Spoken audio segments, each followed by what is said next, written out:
Hello everyone, welcome back to my channel. तो दोस्तों, स्वागत है आप सबका हमारे चैनल पर, जहां हम बातें करते हैं फैशन, ब्यूटी, लाइफस्टाइल, पूजा पाठ से जुड़े हुए ऑल इन टॉपिक पर। और मैं आपके साथ शेयर करती हूँ अपनी लाइफ का एक्सपीरियंस। तो दोस्तों, हरे कृष्णा, राधे राधे। कैसे हैं आप सब? आशा करती हूँ आप सभी लोग अच्छे होंगे। मैं भी बिल्कुल ठीक हूँ। और आज का वीडियो जो है वो जन्माष्टमी पूजा विधि पर है। सो वैसे तो देखिए, मैंने ये वीडियो बहुत सारी अपलोड की हुई हैं, आपके साथ शेयर भी किया है, पूजा प्रैक्टिकली करके दिखाई। तो अगर आपने उस वीडियो को चेक नहीं किया है तो ज़रूर चेक कर लीजिएगा। और ये वीडियो हो सकता है थोड़ी सी लंबी हो, तो प्लीज़ ध्यान से ज़रूर सुनिएगा, क्योंकि इस वीडियो में मैंने बहुत सारी चीज़ें क्लियर की हैं। तो जन्माष्टमी वाले दिन कैसे हमें अपनी दिनचर्या रखनी है और कैसे हमें पूजा पाठ करनी है, वो मैं आपके साथ शेयर करती हूँ। देखिए, पूजा हमेशा पूजा हो गया, दान हो गया, व्रत हो गया, उपवास में जो नियम हम फॉलो करते हैं, ये सब हमें हमेशा अपनी क्षमता के अनुसार करना चाहिए कि हमारी शरीर की क्षमता क्या है, हमारा शरीर हमें किस चीज़ की आज्ञा दे रहा है, इस पर याद रखिए, तभी करें। तो जन्माष्टमी का व्रत भारत में लगभग सभी लोग रखते हैं, बच्चे भी रखते हैं, जवान भी रखते हैं, बूढ़े भी रखते हैं। ऑलमोस्ट सभी लोग जन्माष्टमी का व्रत करते हैं, क्योंकि ये एक ऐसा पर्व है जब हमारे भगवान श्री कृष्ण जी ने, जो कि श्री हरि विष्णु जी के अवतार हैं और संपूर्ण कलाओं से युक्त होकर उन्होंने जन्म लिया और अपनी माँ को ही नहीं, हम सबको कष्ट से जो है वो उबारा। चलिए, तो अब हम चलते हैं इसकी पूजा विधि की तरफ। तो जन्माष्टमी वाले दिन सुबह में सबसे पहले तो आप कोशिश करिए कि जितने जल्दी हो सके उतने जल्दी उठ जाइए। उठना इसलिए है कि जल्दी उठ जाएंगे तो अपने सारे काम समय पर निपटा लेंगे, क्योंकि रात्रि की पूजा का वो होता है। अब कुछ लोग कहेंगे नहीं दीदी, रात में पूजा होती है इसलिए हम आराम से उठते हैं, क्योंकि पूजा तो रात में होनी होती है 12 बजे के करीब, तो हम आराम से उठ जाते हैं, फिर हम अपना करते हैं।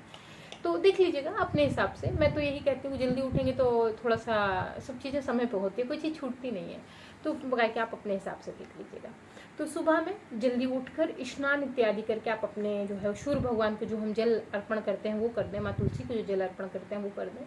और मंदिर में आके मंदिर की जो भी साफ सफाई है वो कर लें।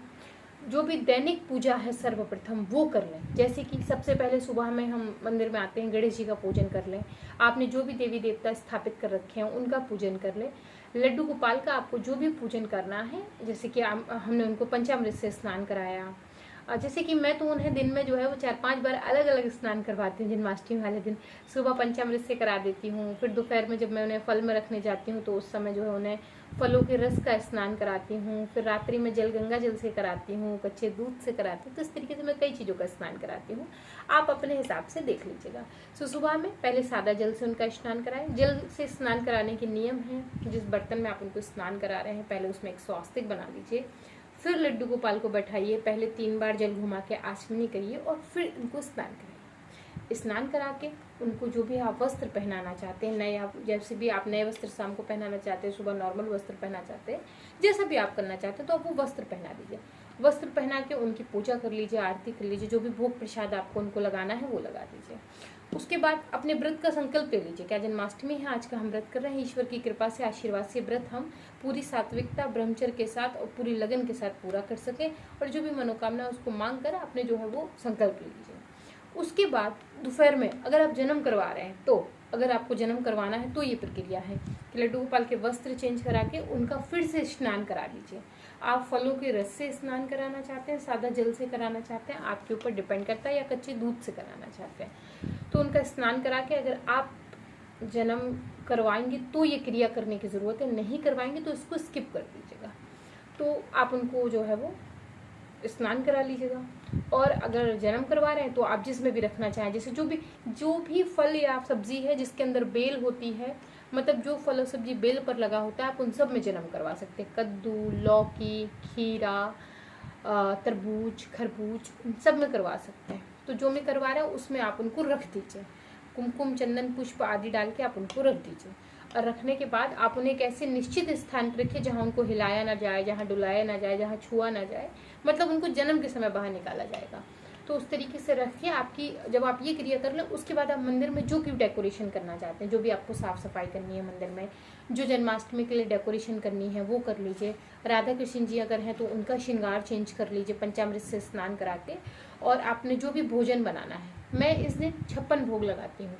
अगर आप 56 भोग लगाना चाहते हैं तो हमारे चैनल पे 56 भोग की लिस्ट अपलोड है कि आप क्या क्या लगा सकते हैं। एक बात ध्यान रखिएगा, 56 भोग जब भी लगाएं तो प्लास्टिक की कटोरियों में ना लगाएं। मैंने देखा है लोग सोचते हैं बहुत सारे बर्तन हो जाते हैं तो कुछ ऐसे प्लास्टिक के बर्तनों में लगा देते हैं और उसमें चॉकलेट रख देते हैं, बिस्किट रख देते हैं। तो ऐसी चीज़ों को ना रखें। सात्विक चीज़ों का जो है 56 भोग लगाया जाता है, बिस्किट चॉकलेट का नहीं लगाया जाता। फिर भी अगर आपका मन नहीं मानता, आप लगाना चाहते हैं, तो प्लास्टिक की पन्नी से चॉकलेट निकाल के तब रखें किसी बर्तन में। तो कोशिश करें कि जो थर्माकोल की प्लेट्स वगैरह होती हैं उनका इस्तेमाल 56 भोग में ना ही करें तो ज़्यादा बेहतर है। तो इस तरीके से 56 भोग अगर लगा रहे हो तो इसकी व्यवस्था कर लीजिए। शाम को फिर मंदिर में आके आप अपना जो भी डेकोरेशन किया है उसको कर लें। ये पूजन रात्रि का है। जैसे राधा कृष्ण जी बैठे हुए उनको बैठा दें और सारा अपना भोग वोग जो है वो लगाना है। शाम के समय एक चावल की रंगोली बना लीजिए। ये रंगोली भगवान श्री कृष्ण के जो कलाएं हैं उनमें से एक है। सो इसे चावल की रंगोली बोलते हैं और ये ज़रूर बनती है। चावल की रंगोली बना के उसमें बीचों बीच एक कलश की स्थापना कर लीजिएगा। कलश जरूर रखिएगा। कुछ लोग इस कलश को विसर्जन नहीं करते, संभाल के रखते हैं, लड्डू गोपाल की छठी मनाने के बाद विसर्जन करते हैं। तो आप रखना चाहें तो रख सकते, नहीं तो छठी वाले दिन नया स्थापित कर लीजिएगा। तो कलश की स्थापना करके सबसे पहले गणेश जी का आवाहन करिएगा, कलश की स्थापना करिएगा संपूर्ण विधान के साथ। मैंने अपनी पहले कई वीडियो में बताया है कि कलश की स्थापना आपको कैसे करनी है। उसके बाद आपने जो रंगोली बनाई है उसके आसपास चारों तरफ लड्डू गोपाल के लिए अच्छे अच्छे खिलौने, छोटे बड़े खिलौने, जो भी आपने रखना है, जो भी आपकी क्षमता है उस हिसाब से खिलौनों से चारों तरफ बढ़िया से सजा दीजिएगा। अगर आपने ठाकुर जी के लिए कोई गिफ्ट बनवाया है तो उनको दे दीजिएगा। लड्डू गोपाल के लिए कोई बनवाया है तो उसको रखे रहिएगा, जब जन्म करवाइएगा तब दे दीजिएगा।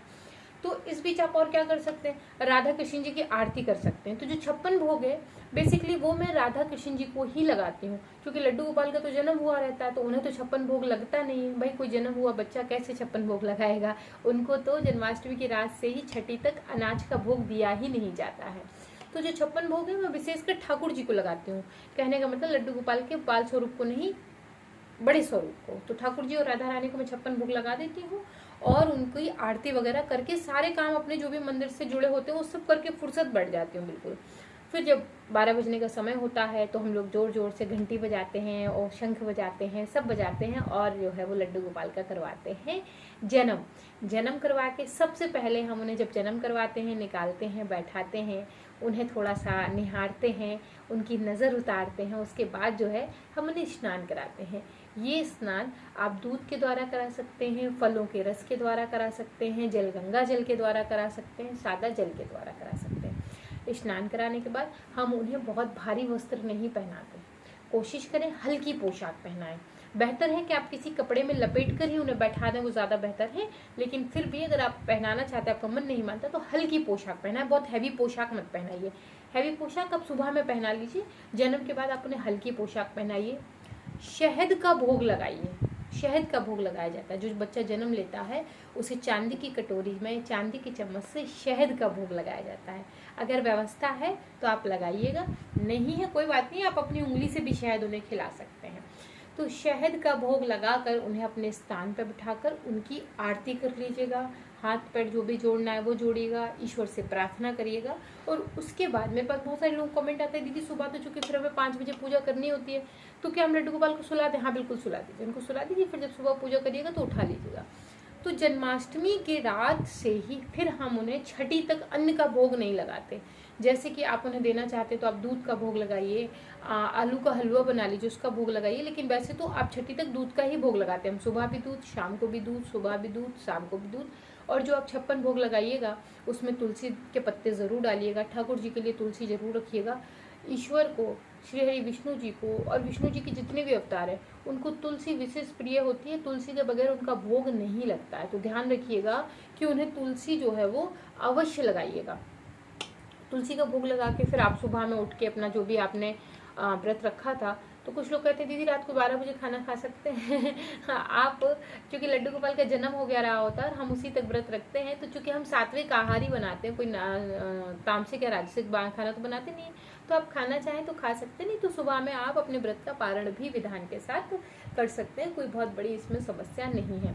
और बकाया कि अगर इसमें कोई चीज़ छूट गई है तो आप हमारे पुराने वीडियो को एक बार ज़रूर चेक कर लीजिएगा, आपको वहाँ से आइडिया लग जाएगा कि बेसिकली आपको पूजा और करनी कैसे है, डेकोरेशन कैसे करनी है। डेकोरेशन के भी पुराने हमारे कई सारे वीडियो हैं, जन्माष्टमी की डेकोरेशन में लाइटिंग कैसे करनी है, लाइट कैसे लगाएंगे, इन सब पर भी मैंने डिटेल में वीडियो अपलोड की हुई है। सो आपने लाइट मैंने बनाकर भी दिखाई है, तो प्लीज़ उन वीडियो को मेक श्योर ज़रूर चेक करिएगा, आपको बहुत हेल्प मिलेगी। तो दोस्तों मैं मिलती हूँ आपसे एक और नई वीडियो के साथ, जिसमें मैं आपको साथ शेयर करूँगी, या हो सकता है ये वीडियो पहले आप बाद में कि जन्माष्टमी हम कब मना रहे हैं, कितनी तारीख को है, क्या शुभ मुहूर्त है, तो ये सारी वीडियो मैं आपके साथ आगे बहुत जल्द शेयर करने वाली हूँ। दोस्तों ये वीडियो पसंद आई है तो वीडियो को लाइक करिए, चैनल को सब्सक्राइब करिए, फ्रेंड एंड फैमिली के साथ शेयर करना बिल्कुल मत भूलिए। मैं मिलती हूँ एक और नई वीडियो के साथ, तब तक के लिए Hare Krishna, Radhe Radhe and bye bye.